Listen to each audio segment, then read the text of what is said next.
সাহাবায়ে কেরামের কিয়াস। এই চারটি হচ্ছে ইসলামের দলিল।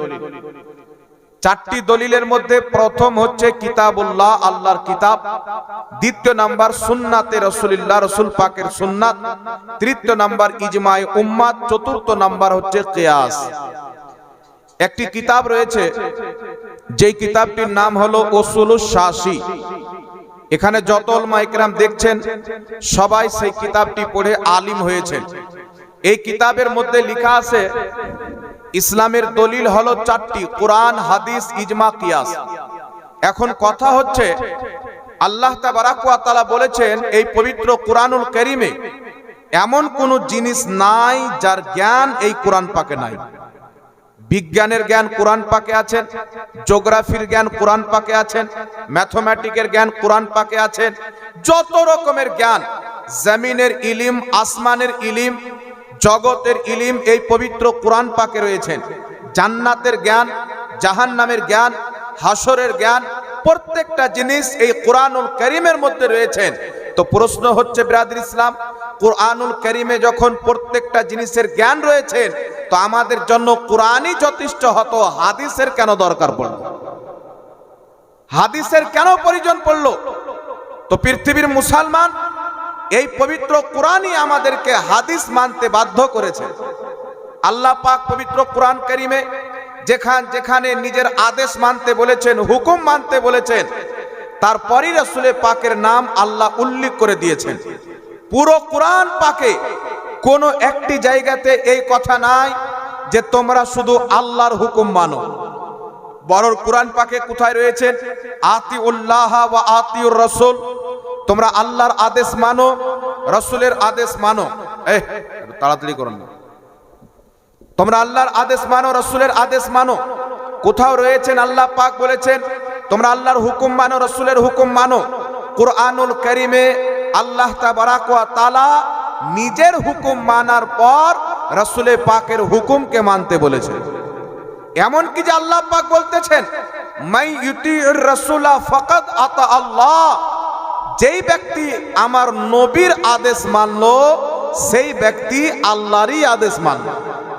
অর্থাৎ নবী পাকের আদেশ হচ্ছে আল্লাহরই আদেশ। তো কোরআন মানা মানে আল্লাহর আদেশকেই মানা, হাদিস মানা মানে আল্লাহর আদেশকে মানা। এজন্য পৃথিবীর মুসলমান কোরআন পাককে মানতে হবে, তারপর হাদিসকেও মানতে হবে। কোরআন আমার আপনার জন্য যথেষ্ট হবে না। এই কোরআন একমাত্র আমার আপনার নবী সাল্লাল্লাহু আলাইহি ওয়াসাল্লামের জন্যই যথেষ্ট ছিলেন। প্রত্যেক মাসলা মাসাইল একমাত্র কোরআন পাকে আমার নবীর জন্য প্রকাশ্য করা হয়েছিলেন।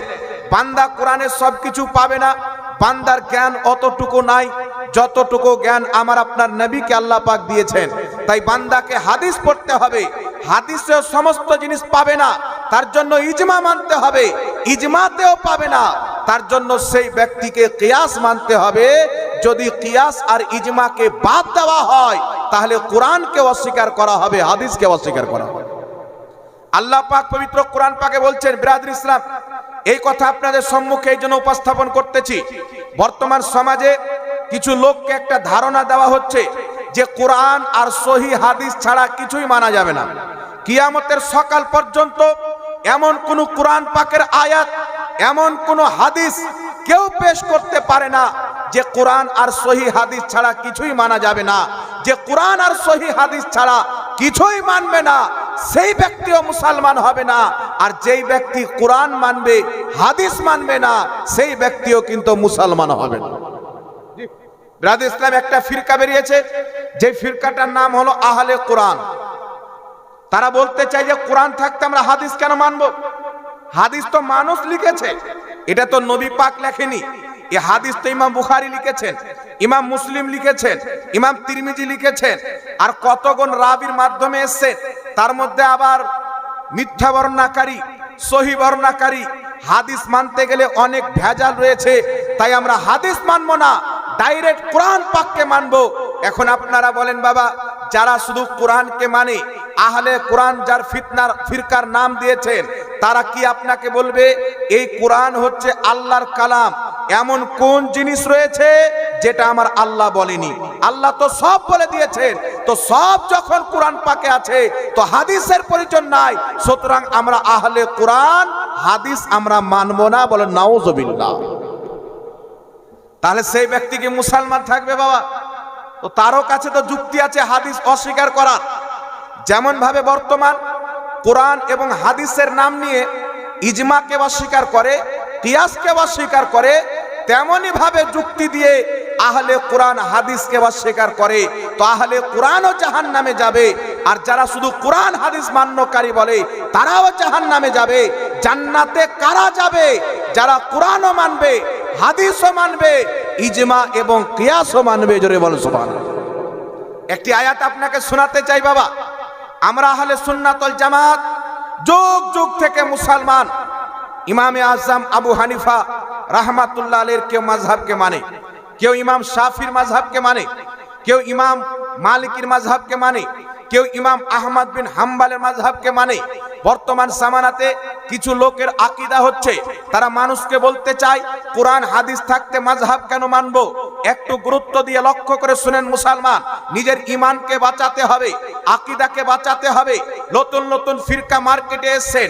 যদি আমরা ইতিহাসকে দেখতে যাই, 1847 পূর্বে আল্লাহ পাকের ইজ্জতের কসম খেয়ে বলি, জালালিয়াতের কসম খেয়ে বলি, 1847 পূর্বে এইগুলো ফিরকার জমিনে কোনো অস্তিত্ব ছিল না। তাদের কোনো মাদ্রাসা ছিল না, তাদের কোনো মসজিদ ছিল না, কারণ তাদেরকে ইংরেজরা তৈরি করেছে মুসলমানকে ভাগ করার জন্য, ইসলামকে দুর্বল করার জন্য। আর যেই দলটি আমার আপনার নবীর যুগ থেকে 1450 বছর থেকে ধারাবাহিকভাবে চলে এসেছেন, ওই দলটির নাম হচ্ছে আহলে সুন্নাত ওয়াল জামাত। খোদার ইজ্জতের কসম খেয়ে বলি, আজমিরের মঈনুদ্দিন চিশতি ইনিও সুন্নি ছিলেন, বাগদাদের আব্দুল কাদের জিলানী ইনিও সুন্নি ছিলেন, আর ইমামে আজম আবু হানিফা ইনিও সুন্নি মুসলমান ছিলেন। বল সুবহানাল্লাহ। তো এই জন্য পৃথিবীর মুসলমান যদি কোনো ফিরকা সঠিক হয়, 300 বছর পূর্বে তার অস্তিত্ব থাকবে, 500 বছর পূর্বে তার অস্তিত্ব থাকবে। এমন তো ব্যাপার নয় যে 400 বছর পূর্বে ইসলাম দুনিয়া থেকে মুছে গেছিল, 500 বছর পূর্বে মুছে গেছিল না। পৃথিবীর মুসলমান, আমার আপনার নবী বলতেছে কিয়ামত পর্যন্ত আমার উম্মতের একটি দল হক পথে থাকবে, তাদের ক্ষতি করতে চাওয়া হবে, তাদের মধ্যে ফিতনা সৃষ্টি করার চেষ্টা করা হবে, কিন্তু তাদের কোনো ক্ষতি করে তাদেরকে মিটাতে পারবে না। কিয়ামত পর্যন্ত তারা জিন্দা থাকবে, আর কিয়ামতের মাঠে আল্লাহ পাক তাদেরকে জান্নাতুল ফিরদাউস দান করবে। বলুন সুবহানাল্লাহ। একটু লক্ষ্য করে শুনেন আল্লাহ পাক কি বলতেছে। যদি কোনো ব্যক্তি বলে আমি কোরআন আর হাদিস ছাড়া কিছুই মানি না, সেই ব্যক্তি মুসলমান নয়। এটা আমি বলছি না, কোরআন বলছেন কি?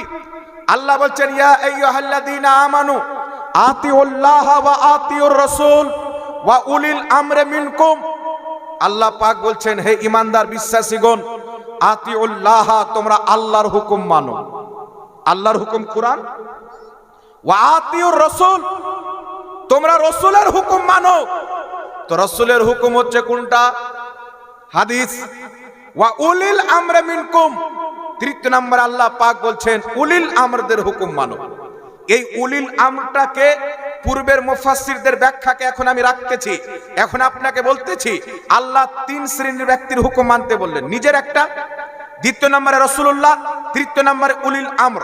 যেই ব্যক্তি বলল কোরআন হাদিস মানি, বাকি কিছু মানি না, সেই ব্যক্তি কোরআন হাদিস মানলো, আল্লাহ আল্লাহ রাসূলের আদেশকে মানলো, কিন্তু উলিল আমরকে বাদ দিয়ে দিল। তাহলে কোন ব্যক্তি যদি কোরআন পাকের একটা অংশকে বাদ দিয়ে দেয়, ঈমান থাকবে? এখানে উলামায়ে কেরাম আছেন, জিজ্ঞাসা করবেন কোন ব্যক্তি যদি কোরআন পাকের একটি জাবারকে অবিশ্বাস করে, একটি পেশকে অবিশ্বাস করে, একটা অক্ষরকে অবিশ্বাস করে, সেই ব্যক্তি কাফির হয়ে যাবে।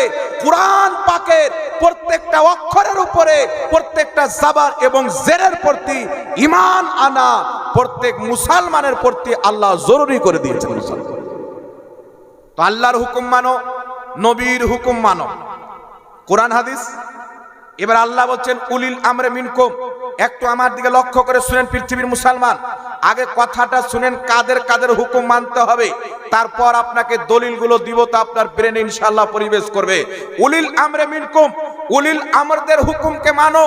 এই উলিল আমরটাকে, এদিক ওদিক তাকেন না ভাই, আমার দিকে এই উলিল আমরটাকে উঠান কিতাব, কোন মৌলবীর তাফসির নয়, কোন মুফাসসিরের তাফসির নয়, কোন মুফতির তাফসির নয়, সাহাবী রাসূল নবী পাকের সাহাবী, আমার নবীর চাচাইতো ভাই হযরতে আব্দুল্লাহ ইবনে আব্বাস রাদিয়াল্লাহু তাআলা আনহু, জিনার ব্যাপারে আমার আপনার নবী দোয়া করেছিলেন, রব্বুল আলামিন তুমি আব্দুল্লাহ ইবনে আব্বাসকে কোরআন পাকের আলিম বানিয়ে দাও, কোরআন পাকের জ্ঞান দান করো। সেই সাহাবী কোরআন পাকের তাফসির লিখেছেন, কিতাবটির নাম তাফসিরে ইবনে আব্বাস। এই কিতাবের মধ্যে সাইয়্যিদনা আব্দুল্লাহ ইবনে আব্বাস রাদিয়াল্লাহু তাআলা আনহু উলিল আমরে মিনকুমের ব্যাখ্যা করতে গিয়ে বলতেছেন, ক্বাল আল্লাহু তাআলা আযজা ওয়া জাল্লা, আল্লাহ পাকের বাণী কোরআন পাকে রয়েছে, উলিল আমরে মিনকুম, উলিল আমরদের আদেশকে মানো। এর অর্থ কি? আব্দুল্লাহ ইবনে আব্বাস বলতেছেন, ইয়ানি উলামা ওয়াল ফুকাহা, অর্থাৎ মুজতাহিদ তবকার যারা আলিম তাদের হুকুমও তোমরা মানো, এটাই আল্লাহ পাক বলেছেন। যারা মুজতাহিদ তবকার আলিম, যারা হচ্ছে ফকিহ, তাদের হুকুমকেও তোমরা মানো। একই আয়াতের তাফসীর ইমাম হাকিম নিশাপুরী রাহমাতুল্লাহ আলাইহি নিজের লেখা হাদিসের কিতাব আল মুস্তাদরাক আলা সাহিহাইনের মধ্যে সহিহ সনদে হাদিস নিয়েছেন। নবী মুস্তাফার সাহাবী জাবির ইবনে আব্দুল্লাহ রাদিয়াল্লাহু তাআলা আনহু বলতেছেন, উলিল আমরে মিনকুম ইয়ানি উলামা ওয়াল ফুকাহা, আল্লাহ পাকের ফরমান উলিল আমরে মিনকুম অর্থাৎ হক্কানি ফকিহদের হুকুমকে তোমরা মানো।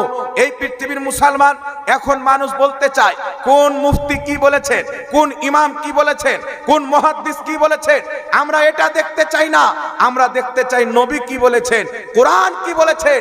কিন্তু কোরআন পাক বলতেছেন, কোরআনকেও দেখো, হাদিসকেও দেখো, আর যারা বিজ্ঞ আলিম ছিলেন ফুকাহায়ে কেরাম তাদেরকেও মানো।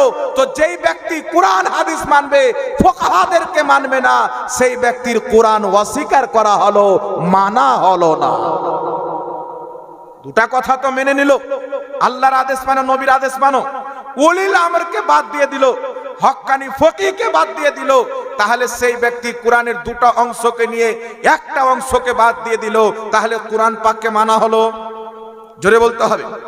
কোরআন তখনই মানা হবে, কোরআন পাক যাদেরকে মানতে বলেছেন আপনি যখন তাদেরকেও মানবেন, তখনই আল্লাহ পাকের কোরআন মানা হবে। কোন ব্যক্তি বলছেন আমি কোরআন মানি, হাদিস মানি, কিন্তু কিয়ামত হবে মানি না, তাহলে কোরআন মানা হলো? কোরআন মানি, হাদিস মানি, নামাজকে ফরজ মানি না, কোরআন মানা হবে না। এই জন্য পৃথিবীর মুসলমান আমরা আহলে সুন্নাত ওয়াল জামাত কোরআনকে সবার ঊর্ধ্বে মানি, তারপর হাদিসকে মানি। আর ফুকাহায়ে কেরাম কোরআন হাদিসের ব্যাখ্যা করে যেই ফতোয়া প্রদান করেছেন খোদা পাকের কোরআনের হুকুমে, আমরা তাদের ফতোয়াকেও মানি। জোরে বলেন সুবহানাল্লাহ। এই জন্য পৃথিবীর মুসলমান আমরা আহলে সুন্নাত ওয়াল জামাত ইমামে আজম আবু হানিফা রাহমাতুল্লাহ আলাইহি তিনি যেই কোরআন হাদিস থেকে ইজতিহাদ করে মাসলা বের করেছেন, আমরা তাদের মাসলাকে মানি। তিনি যেইভাবে কোরআন বুঝেছেন সেইভাবে আমরা কোরআন বুঝি। হানাফি মাযহাব মানা মানে কোরআন হাদিসকে বাদ দেওয়া, এটা জাহিলদের কথা হতে পারে, কোনো আলিমের কথা হতে পারে। আমি আপনাকে বলছি বাবা, যিনারা হাদিসের কিতাব লিখেছেন তিনারা হাদিস বেশি বুঝে না আজকের যারা বাংলা পড়ে মুফতি সেজেছে তারা বেশি বুঝে? ইমাম তাহাবী রাহমাতুল্লাহ আলাইহি, ইনার বাপ দাদা ছিলেন শাফি মাযহাবের লোক। আজ থেকে প্রায় কম বেশি 1250 বছর পূর্বে ইমাম তাহাবী রাহমাতুল্লাহ আলাইহি উনি যখন মায়ের পেটে ছিলেন, উনার মা ইন্তিকাল করেন। তো হানাফি মাযহাবের ফতোয়া হচ্ছে, যদি কোনো মহিলার পেটে বাচ্চা জীবিত থাকে, মহিলাটি মারা যায়, বাচ্চা যদি জীবিত থাকে তাহলে তার পেট কেটে বাচ্চাটাকে বের করে বাঁচাতে হবে। আর শাফি মাযহাবের মাসলা হচ্ছে বাচ্চা সহ মাকে দাফন করে দিতে হবে।